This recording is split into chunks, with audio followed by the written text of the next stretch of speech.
আসসালামু আলাইকুম প্রিয় শিক্ষার্থীরা, আজকে তোমাদেরকে সেট ফাংশন অধ্যায়ের অর্থাৎ 2.2 অনুশীলনীর অন্বয় বা সম্পর্ক থেকে ডোমেন ও রেঞ্জ কিভাবে নির্ণয় করতে হয় আজকে সেটি দেখাবো। ধরো এরকম যদি একটি উদ্দীপক দেওয়া থাকে এবং যদি এরকম খ অথবা গতে থাকে যে এস অন্বয়কে তালিকা পদ্ধতিতে প্রকাশ করে এর ডোমেন ও রেঞ্জ নির্ণয় করো, তাহলে আমরা কিভাবে করতে পারি চলো আমরা আজকে দেখব। তার আগে অবশ্যই আমার চ্যানেলে নতুন হয়ে থাকলে সাবস্ক্রাইব বাটনে চাপ দিবে নতুন নতুন ভিডিও পাওয়ার জন্য এবং লাইক কমেন্ট শেয়ার করবে। দেখো, এই অন্বয় বা সম্পর্কটি সেট গঠন পদ্ধতিতে আছে। এটিকে প্রথমে আমরা তালিকা পদ্ধতিতে প্রকাশ করব, তারপরে আমরা ডোমেন ও রেঞ্জ নির্ণয় করব। যে এস সমান সমান এক্স কমা ওয়াই, এটি একটি ক্রমজোর আকারের সম্পর্ক। যেন এক্স বিলংস এ, অর্থাৎ এই এক্স এর মানগুলো এর মধ্যে হতে হবে এবং ওয়াই এর মানগুলো এর মধ্যে থাকতে হবে। তাইলে এই সম্পর্কটা যে সকল মান এর মধ্যে থাকবে এবং এইভাবে একটি সম্পর্ক গঠিত হবে, সেটি হবে আমাদের হলো অন্বয়।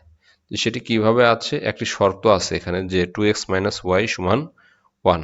এই শর্ত থেকে সে আমাদের সম্পর্কটি বের করতে হবে এবং যেখানে এ একটি মান দিয়ে দেওয়া আছে যে এটা কিরকম হবে, সেটি এ সেট গঠন পদ্ধতিতে আছে, এটিকে তালিকা পদ্ধতিতে প্রকাশ করতে হবে।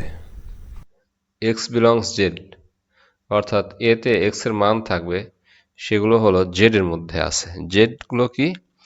জেড হলো পূর্ণ সংখ্যার সেট। পূর্ণ সংখ্যার সেট কি? দেখো, এটি পূর্ণ সংখ্যার সেট। জেড সমান সমান এত, মাঝখানে দেখো জিরো আছে, জিরো থেকে বাম দিকে মাইনাস সংখ্যাগুলো আছে এবং ডাইন দিকে প্লাস সংখ্যাগুলো আছে। পূর্ণ সংখ্যার সেট একটু অসীম সেট। তো এই সেটের মধ্যে আবার সাজ দ্যাট, মানে সেটা আবার কিরকম সেটা বলে দেওয়া হয়েছে যে -2 থেকে বড় অথবা সমান, আবার 2 থেকে ছোট অথবা সমান এই এক্স এর মানগুলো হবে, সেটি হবে এ এর সেট। তাহলে দেখো -2 সহ, তাহলে এখানে যেহেতু ইকুয়াল আছে তার মানে এটা সহ -2 -1 0 1 2 এইটুকুর মধ্যে এই ব্যবধিটা দিয়ে দেওয়া আছে। তাহলে আমরা লিখতে পারি যে এ সমান সমান -2 -1 0 1 2। তাই আমরা লিখলাম। এখন আমাদের শর্ত দিয়ে দেওয়া আছে হলো এটি। এই মানটা কিসের মান? এক্স এর মান, কারণ এ সেটে এক্স বিলংস জেড বলেই দিয়েছে।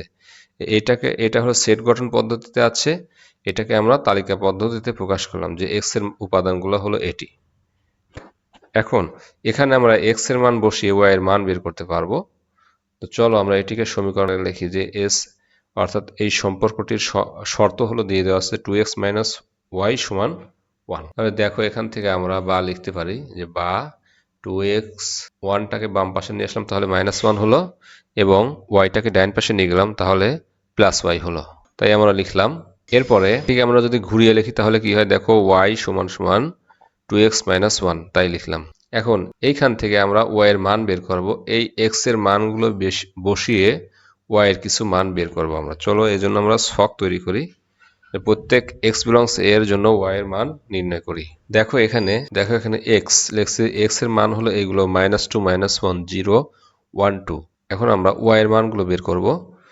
তাহলে x এর মান যদি -2 এখানে বসাই তাহলে কত আসে, দেখো 2 × -2 -4, -4 আর -1 কত হচ্ছে, -5।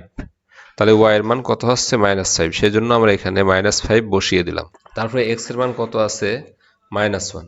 x এর মান যদি এখানে আমরা -1 বসাই তাহলে 2 × -1 -2, -2 -1 সমান কত, -3। তাহলে y এর মান হচ্ছে হলো -3।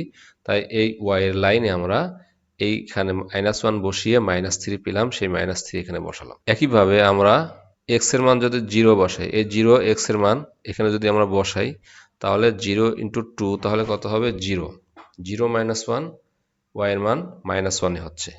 তারপরে x এর মান যদি 1 বসাই, 1 বসালে কত হবে, 2 × 1 তাহলে 2 2 - 1 কত, 1।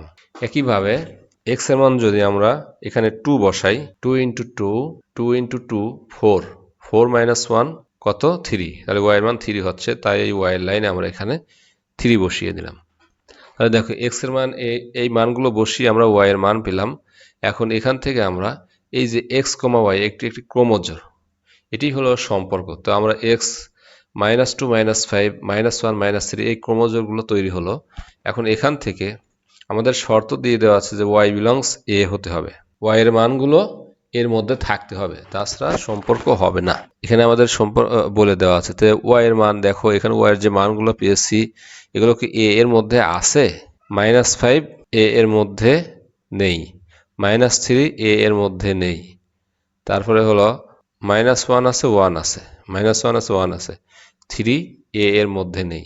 তার মানে এই ক্রমজোড়টি অর্থাৎ -2 -5 -1 -3 এবং এই 2 3 এগুলো আমাদের সম্পর্ক হবে না। সেই জন্য আমরা লিখতে পারি যেহেতু -5 -3 3 বিলংস নট এ, এই উপাদানগুলো এর মধ্যে নেই, অতএব -2, -5 অর্থাৎ -2 -5 এ একটা ক্রমজোড়, -1 -3 -1 -3 এ একটা ক্রমজোড়, 2 3 ক্রমজোড় বিলংস নট এস, অর্থাৎ এটি এই সম্পর্কের মধ্যে হবে না।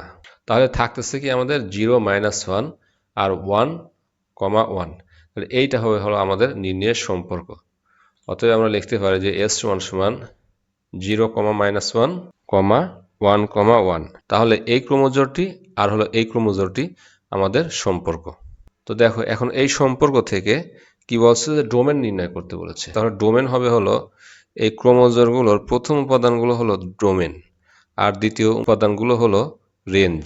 তাহলে পরে আমরা লিখতে পারি যে ডোমেন এস সমান এই 0 আর এই 1, 0, 1, এটা আমরা সেট আকারে লিখে দিলাম।